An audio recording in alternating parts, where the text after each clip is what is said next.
को मेरा नमस्कार सलाम। मेरे चैनल स्वेट्स पैशन में आप सभी का स्वागत है।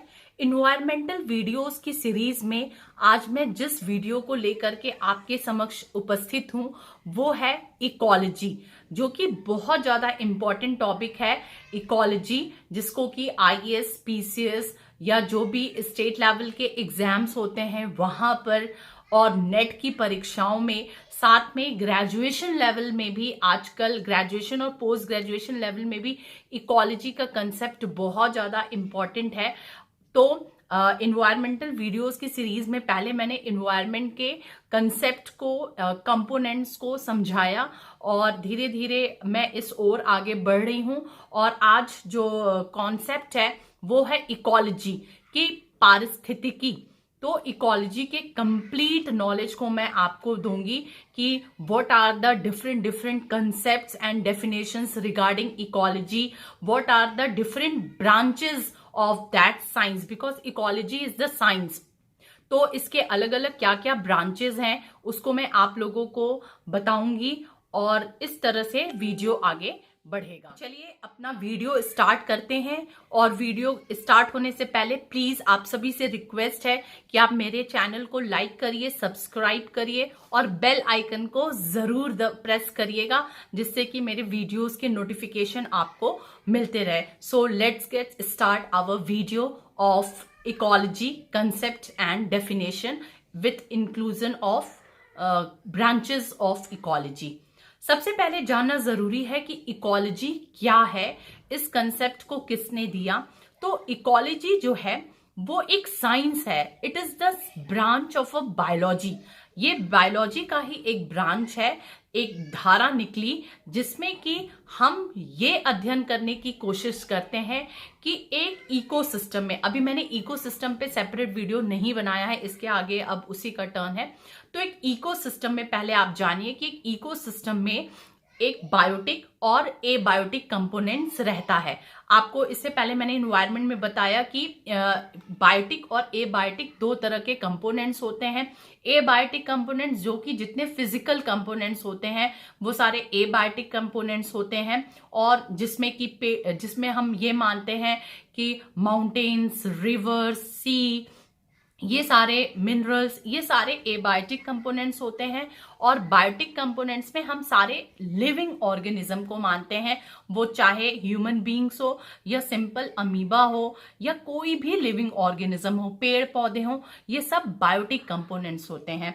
तो एक पर्यावरण में जो बायोटिक और एबायोटिक कंपोनेंट्स होते हैं उनका आपस में जो इंटरैक्शन होता है, और आपस में भी इंटरैक्शन होता है, और वो इंटरैक्शन अपने इन्वायरमेंट के साथ भी होता है, पर्यावरण के साथ भी होता है, इसी का अध्ययन जो है वो इकोलॉजी करता है। तो इकोलॉजी एक अध्ययन है, एक साइंस है जो ये समझने का प्रयास करता है कि what are the inter relationship between the biotic component with their environment, कि किस तरह से एक जीवधारियों का संबंध उसके एबायोटिक कंपोनेंट के साथ है और किस तरह का संबंध उनके पर्यावरण के साथ है, ये समझाने का प्रयास करता है। सबसे पहले इकोलॉजी का जो कंसेप्ट है वो आप देख रहे होंगे, स्क्रीन पे आ रहा होगा कि the term ecology was coined by Ernest Haeckel. बहुत ज्यादा क्वेश्चन पूछा जाता है। तो ये जो टर्म है इकोलॉजी का वो 1869 में अर्नेस्ट हैकेल ने दिया था। दो ecology studied were in practice before the term coined. 1869 में ये टर्म आया, पर ऐसा नहीं है कि इस विषय का अध्ययन नहीं किया जाता हो। ये विषय का अध्ययन बहुत पुराना है। बहुत पुराने समय से हम एक जीवों का उनके पर्यावरण के साथ संबंध को देखते आ रहे हैं। और पर अगर हम फॉर्मल बात करें कि इस धारा का फॉर्मल कब से शुरू हुआ, तो इकोलॉजी जो एक विषय है, एक साइंस है, उसकी शुरुआत 1869 में अर्नेस्ट हैकेल ने की थी। तो this term was coined by Ernest Haeckel. ये जो इकोलॉजी शब्द है वो दो शब्दों से मिलकर के बना है। ये ग्रीक वर्ड है, ओइकोलॉजी, OEKOLOGIE, ओकोलॉजी। ये ग्रीक वर्ड है। अगर हम इसका बाइफरकेट करें तो इकोलॉजी जो है वो दो तरह से, ओइकोस और दूसरा लोगोस, ये दो शब्दों से मिलकर के बना है। ओइकोस मतलब होता है होम और लोगोस मतलब आपको पता ही है टू स्टडी। तो इसका मतलब क्या हुआ कि होम का स्टडी, ठीक है। और किसका होम? तो जो जीवधारी हैं, जो भी जीव समुदाय है, उनके वो जिस जगह पे रहते हैं और उनका उनके पर्यावरण के साथ क्या संबंध है, इसका अध्ययन ही इकोलॉजी करता है। Haeckel defined ecology as the study of total relationship of the animals both to its inorganic and its organic environment, including its friendly and inimical relations with those animals and plants with which it comes directly or indirectly in contact. आपको समझ में आ रहा होगा कि Haeckel ने सबसे पहले ecology को किस तरह से डिफाइन किया। तो उन्होंने बताया कि it is the study of total relationship of animal, कि आप देख रहे हैं कि ये एक ऐसा विज्ञान है, एक ऐसा अध्ययन है जो कि ये बताता है कि एनिमल्स का उसका रिलेशनशिप विद द इन्वायरमेंट और विद द इनऑर्गेनिक कंपोनेंट्स। तो एक पहले आप समझ जाइए कि एक इन्वायरमेंट में कौन कौन होते हैं। तो बायोटिक कंपोनेंट होता है, एबायोटिक कंपोनेंट होता है। तो उस बायोटिक कंपोनेंट का अपने एबायोटिक कंपोनेंट के साथ में पर्यावरण के साथ क्या रिलेशन है, इसका अध्ययन ही इकोलॉजी करता है। सोर्स आप देख सकते हैं, ये जो सोर्स है वो है Kumar HD, modern concepts of ecology, Vikas publishing house private limited, new Delhi 1997. Other definitions are given mentioned below. That is, first one is Frederick Clements. Frederick Clements in 1916 defined ecology as the science of community. इन्होंने बोला कि ये community का विज्ञान है, समुदाय का विज्ञान है। अकॉर्डिंग टू टाइलर, कहीं पर टाइलर लिखा रहता है, कहीं पर ट्रेलर लिखा रहता है। तो according to Tyler, ecology is the science of all the relations of the entire organisms to their entire environment, कि जितने भी ऑर्गेनिज्म हैं और उनका जितना भी पर्यावरण है, आपस में जो उनके बीच में इंटरैक्शन हो रहा है, उसका स्टडी जो है वो इकोलॉजी है। G.L. Clark के according, G.L. Clark in 1954 he defines ecology as the study of interrelationship of plants and animals with the environment. According to Odum क्या कहते हैं कि ecology is the study of structure and functions of nature. In 1970, Misra defined ecology in a broad sense as the study of ecosystem. ये थोड़े broad sense में बोल देते हैं, ये सीधे बोल देते हैं कि ecosystem का जो अध्ययन होता है वो ecology कहलाता है। क्योंकि बात भी सही ना, ecosystem में ही क्या क्या चीज़ें होते हैं, बायोटिक कंपोनेंट होते हैं, एबायोटिक कंपोनेंट होते हैं, सभी मिला करके ecosystem बनते हैं। तो ecosystem क्या है कि it is the study of ecosystem क्या है कि इसमें बायोटिक और एबायोटिक कंपोनेंट है और इसी की स्टडी इकोलॉजी कहलाती है। तो ये सारी बात है। इकोसिस्टम का एक शॉर्ट में हम एग्जांपल बता सकते हैं कि एक 1 glass of water is also example of ecosystem and a big pond और सी और ocean is also an example of ecosystem. क्योंकि एक ग्लास पानी में भी कुछ लिविंग थिंग होंगे, नॉन लिविंग थिंग होंगे और उनका इंटरेक्शन इन्वायरमेंट के साथ चल रहा होगा। Even 1 spoon of water is an example of ecosystem. और आप देख लीजिए, बड़ा ओशन है, अगर कोई ओशन है, सी है, वहाँ भी बायोटिक और एबायोटिक कंपोनेंट है और वो अपने इन्वायरमेंट के साथ इंटरेक्शन कर रहे हैं, तो that is also an ecosystem. तो इसी इकोसिस्टम की स्टडी जो कहलाती है वो इकोलॉजी कहलाती है। More recently, in 1985, Krapps has defined ecology as the scientific study of interaction that determine the distribution and abundance of organism. तो क्रैप के भी definitions को आपने समझा। Ecology may be generally defined as the study of interrelationship between the living organisms and their environment. इसके sources आप Chapman JL and Reiss MJ की book देख सकते हैं, ecology principle and application, Cambridge University Press UK, ये book आई 1999 में। इसी तरह अगला डेफिनेशन आप देख सकते हैं वुडबरी का, जो कि 1955 में ये डेफिनेशन आया, the science which may include the influence of other plants and animals present as well as those of the physical features. British ecologist A McFadyen 1957 में इन्होंने क्या डिफाइन किया कि a science which concern itself with the inter relationship of living organism, plants and animals and their environment। Andrewartha 1961 में define किए हैं कि ecology as the scientific study of distribution and abundance of organisms. तो ये different definitions को आपने देखा, वुडबरी के, एंड्रे वॉर्था के, मैकफेडन के, क्लार्क के, ओडम के, मिश्रा के, क्रैप्स के, टेलर के, ये अलग अलग डेफिनेशंस आपने देखा। मैंने इसलिए इतना डेफिनेशन यहाँ पर दिया है कि अगर आपको सब्जेक्टिव आंसरिंग करनी है, you have to know all the definition, all the special contributions of ecologist. तो ये आपको जानना ज़रूरी था। अब आगे हम मूव करते हैं ब्रांचेस ऑफ इकोलॉजी की तरफ। ब्रांचेस ऑफ इकोलॉजी को अलग अलग तरीके से डिफाइन किया गया है, कभी आवास के आधार पे, हैबिटेट के आधार पे, कभी अलग जो नए अप्लाइड या नए इकोलॉजी में सब स्ट्रीम आ गई है उसके आधार पे। तो स्टार्ट करते हैं हम अपने ब्रांचेस ऑफ इकोलॉजी के बारे में। सबसे पहला जो डिवीजन है वो है auto ecology and syn ecology. इसको हिंदी में अगर प्रोनाउंस करेंगे तो ऑटो इकोलॉजी मतलब स्व पारिस्थितिकी एंड सिन इकोलॉजी मतलब समुदाय पारिस्थितिकी। ऑटो इकोलॉजी क्या होता है कि इसके अंतर्गत एक व्यक्तिगत पौधे अथवा जंतु या एक व्यक्तिगत जाति, इंडिविजुअल स्पीशीज और वातावरण से उसके संबंधों एवं प्रभावों का अध्ययन किया जाता है। It is the study of the individual species or organisms.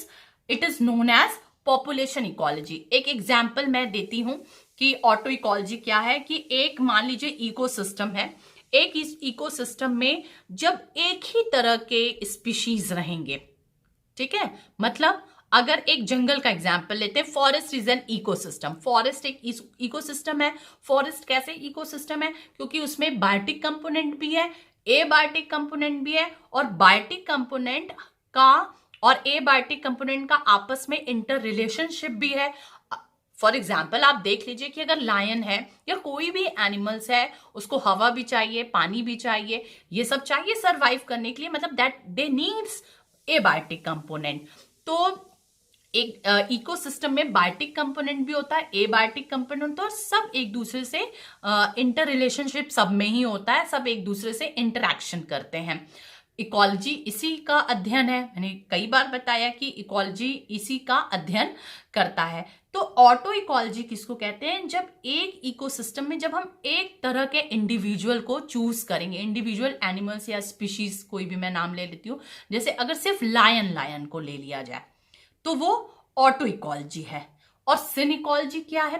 Sin ecology क्या है कि जिसमें हम कई तरह के इंडिविजुअल्स को लेते हैं, जैसे लायन को भी ले लिए, जेब्रा को भी ले लिए, जिराफ को भी ले लिए, क्रोकोडाइल को भी ले लिए, और सबका जब हम स्टडी कर रहे हैं तो that branch of ecology is called syn ecology. ठीक है, तो सिन इकोलॉजी का डेफिनेशन आप देखिए कि it is the study of group. मैंने बताया कि वहां ऑटो इकोलॉजी में वी स्टडी द इंडिविजुअल, हम एक इंडिविजुअल का अध्ययन कर रहे हैं, और in syn ecology we study the group of organisms of different species. वहां पर हम सेम स्पीशीज को ले रहे थे। अगर अमीबा ले रहे हैं तो सिर्फ अमीबा ले रहे हैं, लायन ले रहे हैं तो सिर्फ लायन ले रहे हैं, जेब्रा ले रहे हैं तो सिर्फ जेब्रा ले रहे हैं। पर सिन इकोलॉजी में हम क्या कर रहे हैं कि यहाँ हम डिफरेंट तरह के स्पीशीज को ले रहे हैं, लायन भी ले रहे हैं, जेब्रा भी ले रहे हैं, क्रोकोडाइल भी ले रहे हैं, और सबका स्टडी जब हम कर रहे हैं which are associated together as a unit in form of community. एक ये कम्युनिटी बना दिए, एक समुदाय बना दिए। जब इस समुदाय का अध्ययन किया जाएगा तो इसको कहा जाएगा सिन इकोलॉजी। तो आप बहुत अच्छे से डिफरेंस देख लीजिए auto ecology help us to understand the relationship between the individual plants and environment. Okay, and the syn ecology help us to understand the relationship between the communities and environment. मतलब auto ecology में हम individual species का उसके environment से relationship देखते हैं और सिन ecology में हम कम्युनिटी का उसके एनवायरमेंट से रिलेशनशिप देखते हैं. तो ये पहले दो ब्रांच आपने समझा, auto ecology and syn ecology. अब हम स्टार्ट करते हैं कि सिन इकोलॉजी को भी हम फर्दर डिवाइड करते हैं अलग अलग ऑलमोस्ट 3 कैटेगरीज में. तो पहला कैटेगरी है पॉपुलेशन इकोलॉजी, आबादी पारिस्थितिकी. Under this the population relationships and effects of the entire members of the same plants और animals species are studies.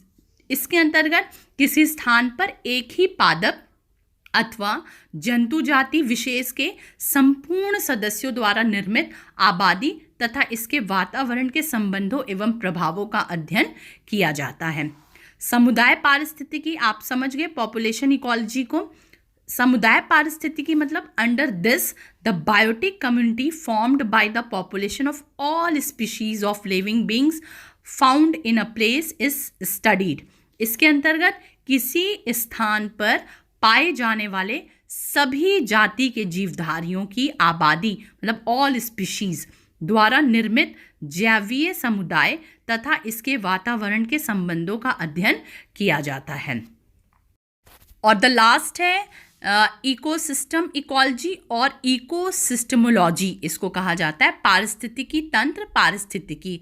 Under this, we have to study about the interrelationship about the biotic and abiotic components in a given ecosystem.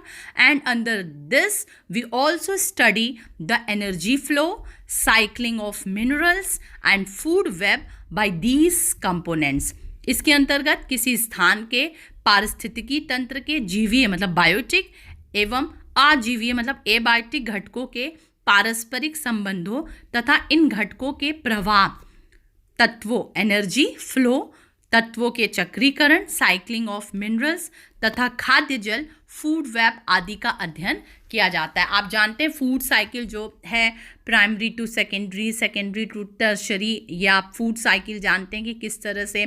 उसी तरह से energy flow भी होता है कि producer से consumers में, कंज्यूमर से उसके आगे, तो इस डिकम्पोजर्स में इस तरह से एनर्जी फ्लो भी है पूरा इस इन्वायरमेंट में के अध्ययन में आप ये देखेंगे. तो ये सब हम इकोसिस्टम इकोलॉजी और इकोसिस्टमोलॉजी में पढ़ते हैं. तो ये तीनों जो था वो सिन इकोलॉजी का ही ब्रांच है.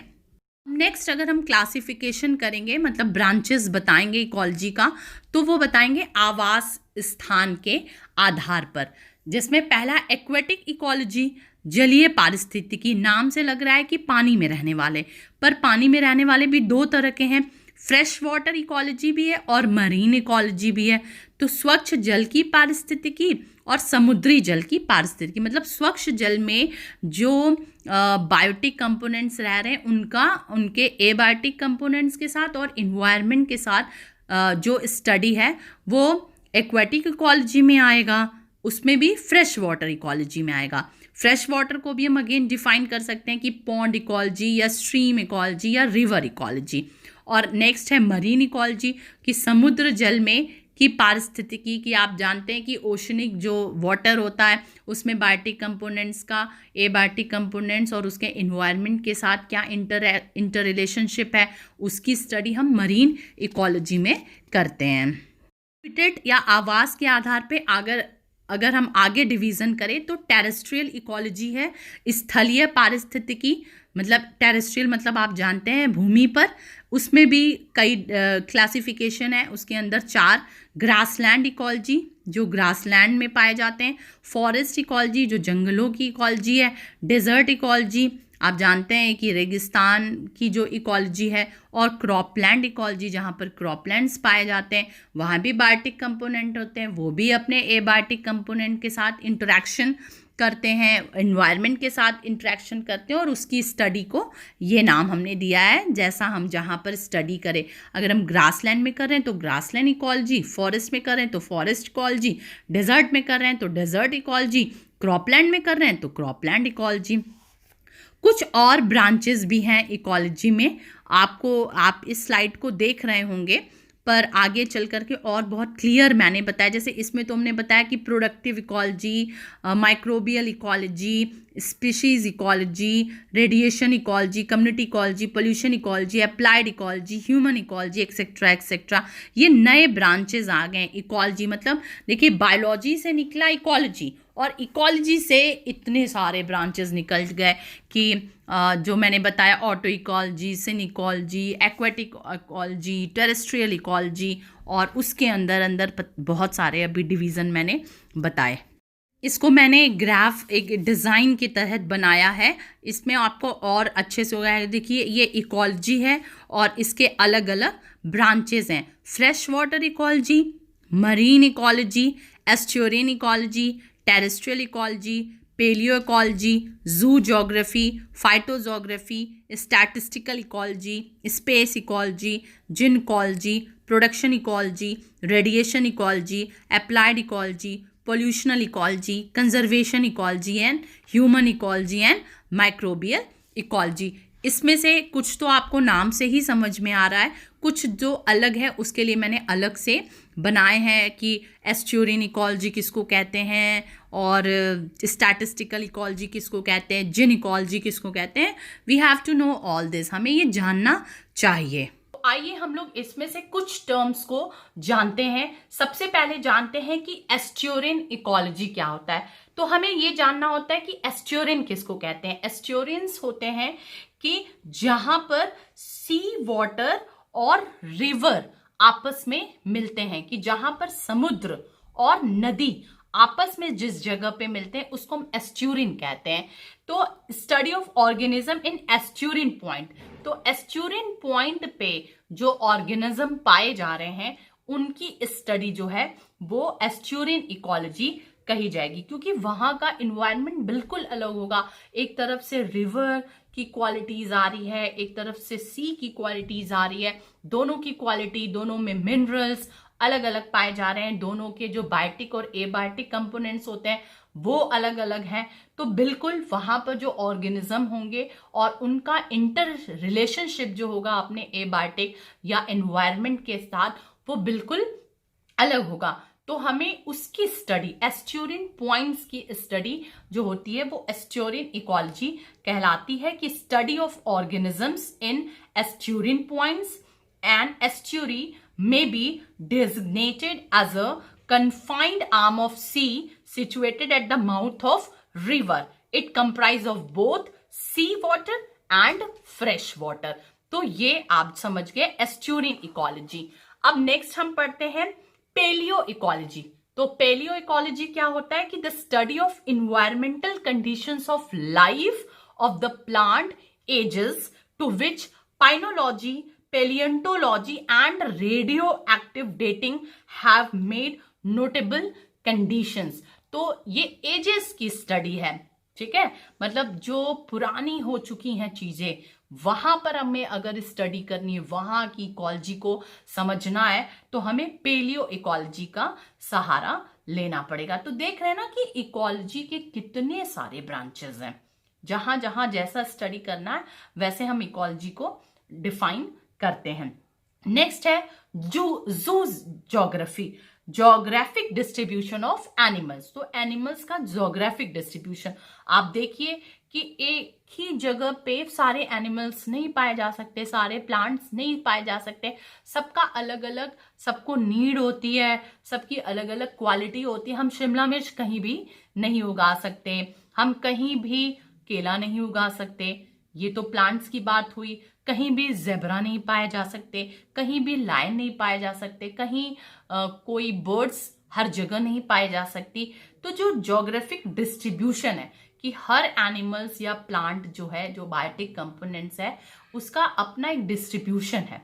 अब आज के साइंटिफिक दौर में हमने कोशिश की कि हम जो एप्पल अगर कश्मीर का है तो हम उसको यूपी में भी उगा ले। वी आर ट्राइड, पर जरूरी नहीं है कि हम उसमें सफल हो पाए, क्योंकि सबका अपना ज्योग्राफिक डिस्ट्रीब्यूशन है एनिमल्स का, प्लांट्स का, तो उसकी स्टडी को जू ज्योग्राफी कहते हैं। नेक्स्ट है जीन इकोलॉजी, तो the study of variations of species based upon their genetic potentialities. आपको पता है कि जेनेटिक जो है फ्रेम हम सबका अलग अलग है, तभी हर इंसान जो है वो अलग है। बहुत ताज्जुब होता है ना कि हम कहीं भी चले जाए, हर यही आंख, यही नाक, यही मुंह, पर सब अलग अलग है, क्योंकि जो जीन्स है हमारे, जो जेनेटिक डिजाइन है हमारी, वो बिल्कुल सबकी अलग अलग है। तो इसकी स्टडी एनिमल्स में, प्लांट्स में, इसकी स्टडी जो है अलग अलग स्पीशीज में, वो कहलाती है जीन इकोलॉजी। इसी तरह स्टैटिस्टिकल इकोलॉजी है, तो statistical studies on populations, sampling techniques and community problems.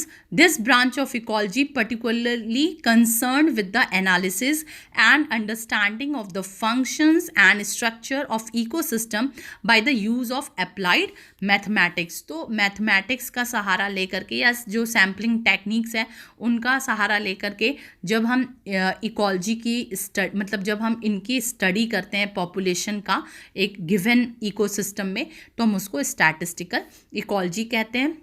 Human ecology क्या है कि it involves man and man's relationship to the environment. बहुत ज़्यादा इस समय है कि मानव का उसके पर्यावरण के साथ क्या संबंध है, specially man affects on the biosphere and the implication of these affects for man, क्योंकि लगातार मानव का जो प्रभाव है जिसको कि हम वो कहते हैं फुटप्रिंट, तो फुटप्रिंट जो है वो हमारा बढ़ते जा रहा है इस एनवायरनमेंट पे, जो हमारा फुटप्रिंट है ह्यूमन का।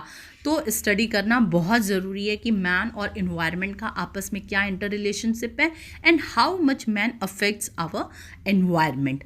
तो ये ह्यूमन इकोलॉजी में है। इसके सोर्सेज आप देख सकते हैं, PS Verma and VK Agrawal, principle of ecology, PD Sharma, elements of ecology, और शोध गंगा, ये सोर्सेज में आप देख सकते हैं। तो इस तरह से आपने पूरे इकोलॉजी के डेफिनेशंस को समझा, उसके ब्रांचेस को समझा। उम्मीद है आपको ये वीडियो अच्छे से समझ में आया होगा। कोई प्रॉब्लम है तो कमेंट बॉक्स में ज़रूर लिखिएगा, मैं कोशिश करूँगी रिप्लाई देने के लिए। और साथ में आप मेरे जो वीडियोज़ है उसको शेयर भी दूसरों से करिएगा। आप सभी को मेरा नमस्कार। मैं अगले वीडियो के साथ फिर आप सबसे ज़रूर मिलूँगी।